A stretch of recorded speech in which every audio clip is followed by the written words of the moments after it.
आता हुआ आ रहा हूँ कि सर 20,000 लोग हैं, 25,000 लोग हैं, टॉर्चें मुझे दिख नहीं रही है। कमान सब लोग एक बार दोबारा से स्वागत करेंगे। कमान राहुल सर, एक बार कमान कमान।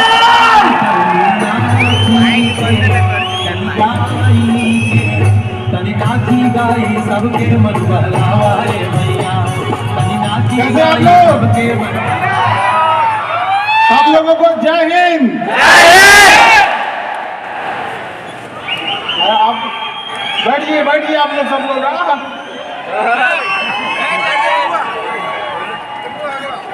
चलिए।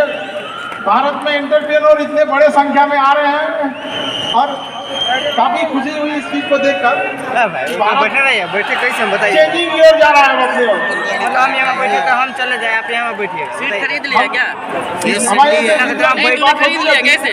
तब बैठे तब बीच में आके कर मैं नीचे बैठा हूँ ना। 30,000 के आसपास में एंटरप्रेन्योर लोग आ रहे हैं। हमको लगा खड़ा हुए बैठे, मैं इधर बैठा हूँ। अभी तो हम यहीं पे बैठे, खड़ा हुए तब तक आप बैठ गए बीच में। आपको नहीं कर रहे हैं, किसको कह रहा है? अब ये आपको क्या बोल रहे हैं बीच में? बिंद्रा जी आप लोग को बहुत सारी चीजें बताएंगे, पीछे बैठे हुए हैं, बताया भी होगा। हम लोग एक शिक्षक आदमी है, हम लोग के पास मतलब जो जेन्युइनिटी रहती है वही बताते हैं आपको भाई। देखिए, अगर आप किसी से प्रॉमिस जितने कर रहे हैं, जैसे मान के चलिए जिस फील्ड में आप लोग हैं, इतने लोग हैं, पता नहीं कौन किस फील्ड में, कमोगे सब लोग हर फील्ड से ही आए होंगे।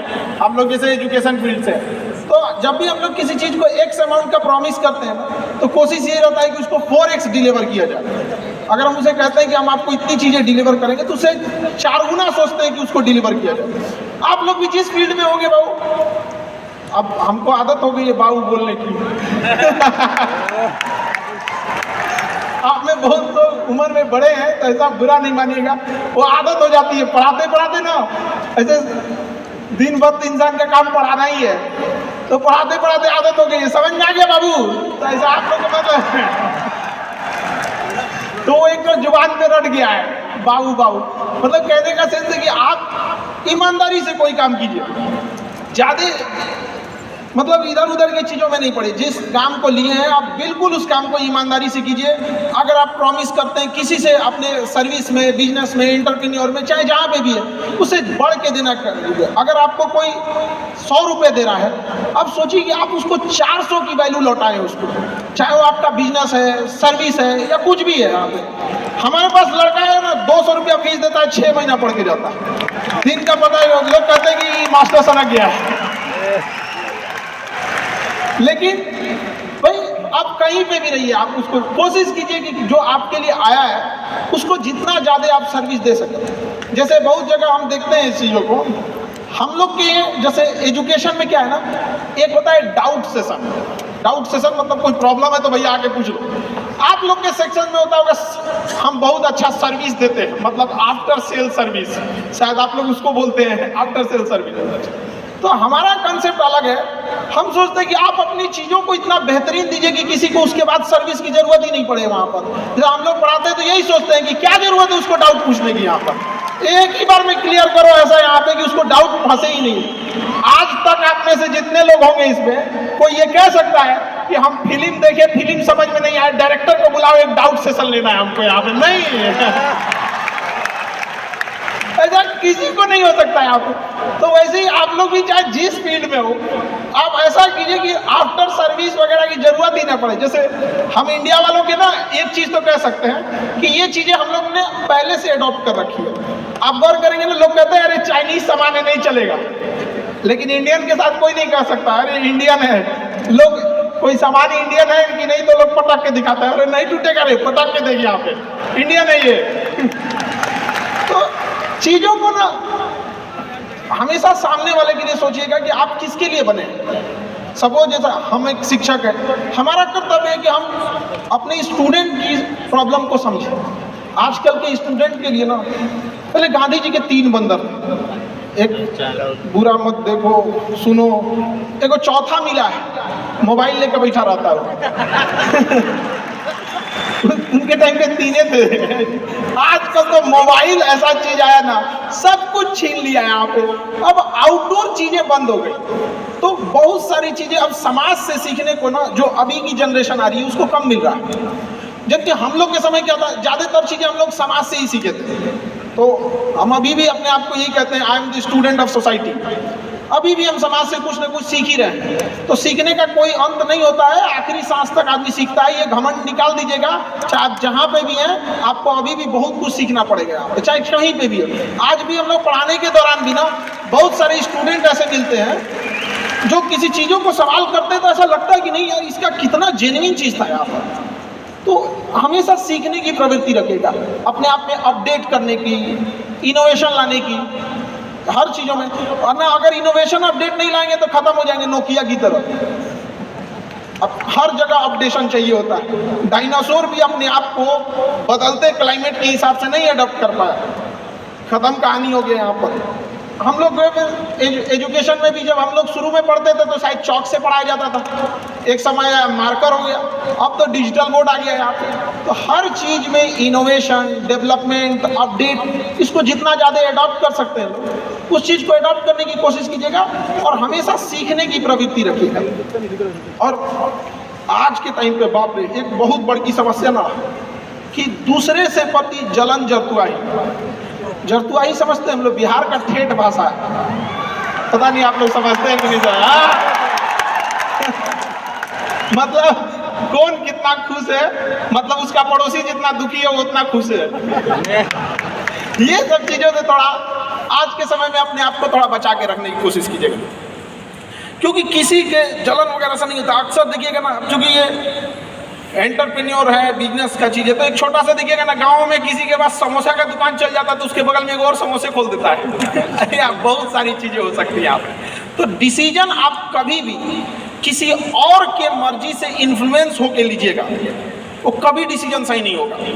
डिसीजन आपका अपना होना चाहिए। आप क्या कर सकते हैं, आपको जितने लोग यहाँ उस सबके अंदर कोई ना कोई एक ऐसा यूनिक क्वालिटी है जो वही बेस्ट कर सकता है।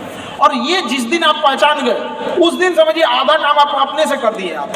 और वो सबके अंदर कुछ ना कुछ है, ऐसा नहीं है कि ऊपर वाला आपको खाली हाथ भेजा, सबके अंदर कुछ ना कुछ है। और ये लोग भले कहते हैं कि खाली हाथ आए थे, ठीक है खाली हाथ आए थे, लेकिन खाली हाथ जाना नहीं है। इस देश का ऋण चुका के जाना है, समाज को कुछ दे के जाना है, एक अच्छे सिद्धांत, अच्छे कर्म को दे के जाना है। क्या कोई कह सकता है कि अब्दुल कलाम खाली हाथ गए थे?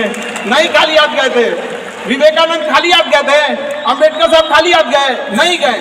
तो इस देश में हम खाली हाथ जरूर आए थे, लेकिन इस देश का कर्ज उतारना है, खाली हाथ लौटना नहीं है। कुछ ऐसे सिद्धांत अपने साथ ही, कुछ अपने पीछे कुछ यादें छोड़ के जाना है जिससे कि दुनिया याद कर सके हम लोग को। और हमेशा चीज़ों में ना अपनी ईमानदारी करिएगा। आप कितना ईमानदारी से काम करते हैं, कितना लगन से काम करते हैं, सफलता इसी चीज़ पे डिपेंड करती है। बाकी ऐसे चीज़ें कि भाई ये करना चाहिए, बस आप कितना समय दिए हैं किसी चीज़ को, कितनी ईमानदारी से किए हैं, ये मायने रखता है। आप किसी चीज़ को समय नहीं दीजिएगा कभी सफल नहीं हो सकते हैं। और एंटरप्रेन्योर और बिजनेस इस सब के चीज़ों में एक चीज़ बहुत बड़ी डिलेमा होती है ना कि सोचते बड़ी ज़्यादा हैं, प्लानिंग बहुत करते हैं।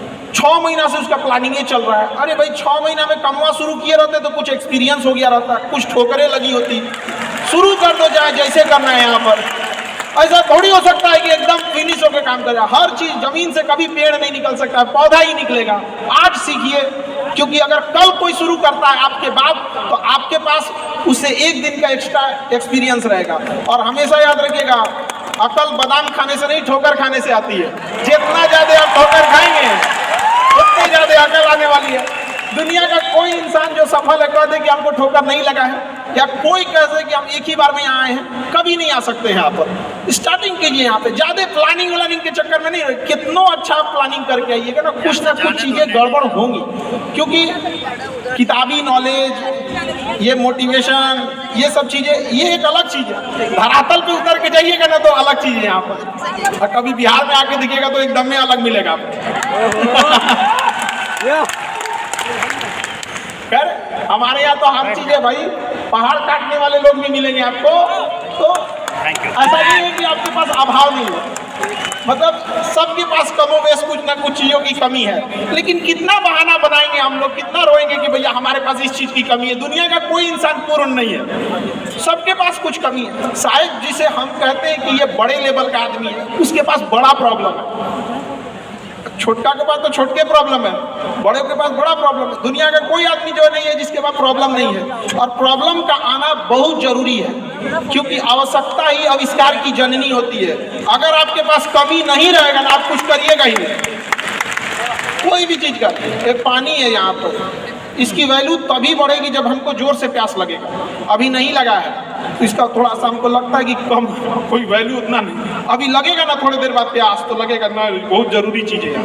तो आपके अंदर वो भूख, वो प्यास रहना चाहिए। अमूमन आप देखिएगा कोई आदमी जो होते हैं लोग, उनके अंदर जैसे किसी को क्या बोलते हैं, पोजीशन लीडरशिप बोलते हैं, कि मतलब उसकी विरासत में मिल गई है।